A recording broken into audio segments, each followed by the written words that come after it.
వస్తున్నారా? ఎమ్మెల్యేల మీద ప్రేమతో వస్తున్నారా? లేకపోతే టికెట్ కోసం వస్తున్నారా అని అడుగుతున్నా. ఆ రోజు నేను చెప్పిన మాటలు ఒకసారి గుర్తు చేస్తే మీరు దేనికోసం వస్తున్నారు? వైసీపీ నుంచి బీసీల గురించి అని చెబుతూ ఈరోజు ఎవరు వచ్చారు?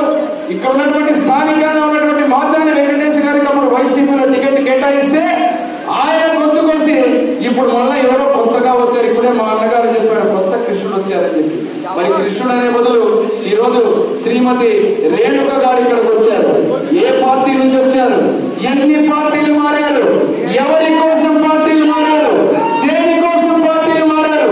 ఇదే తెలుగుదేశం పార్టీలో గతంలో వైసీపీ నుంచి ఎన్నుకోబడిన మీరు ఎందుకు తెలుగుదేశం పార్టీకి వచ్చారు? ఎందుకు తెలుగుదేశం పార్టీ నుంచి మళ్ళీ ఈరోజు వైఎస్ఆర్ పార్టీకి పోతున్నారు? మీలా పార్టీలు మార్చేటువంటి కుటుంబం కాదు మా తండ్రి పివి మోహన్ రెడ్డి గారి. ఈరోజు 1983లో ఏదైతే విశ్వవిఖ్యాత రసాల భూములందరినీ తారక రామారావు గారు స్థాపించిన పార్టీ పార్టీ, ఆ పార్టీ నుంచి చివరిగా నా తండ్రి మరణించింది పసుపు జెండా పసుపు కండువా కప్పుకొని. ఈరోజు మళ్ళీ చెప్తున్నా అదే విధంగా నాకు అడ్రస్ లేదు, మా తండ్రి గారు లోకల్ కాదు అని 5 సార్లు గెలిచిన మోహన్ రెడ్డి గారిని అంటే ఈరోజు నా భార్య నా బిడ్డ నాది నా ఆధారం నా అడ్రస్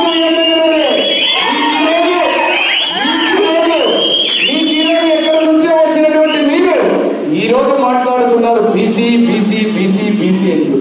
మరి 5 సంవత్సరాలు బీసీలను ఈరోజు నరక యాతన గురి చేసి నేను ఇంకొక మాట కూడా చెప్తా. ప్రజాస్వామ్యంలో ఎవరైనా ఏ టికెట్ అయినా అడగవచ్చు, ఏదైనా కానీ ఎవరైనా అడగవచ్చు, దానికి తప్పే లేదు.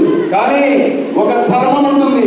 ఆ ధర్మం ఏమిటంటే చెప్పినటువంటి ధర్మం ఈరోజు ఎవరైతే 10 రోజుల్లో 3 రోజుల్లో 4 రోజుల్లో ముందే వచ్చి నేను సైకిల్ తప్పుతా అంటే సైకిల్ ఎక్కనివ్వరు ప్రజలు. మీరు చేయాల్సింది ఏంటంటే ఏదైతే ప్రతి కార్యకర్త 40 రకంగా మా తండ్రి గారు చనిపోయేటప్పుడు నాకు ఇచ్చిన బాధ్యత ఇదే మాటని నాకు మా తండ్రి చనిపోయేటప్పుడు చంద్రబాబు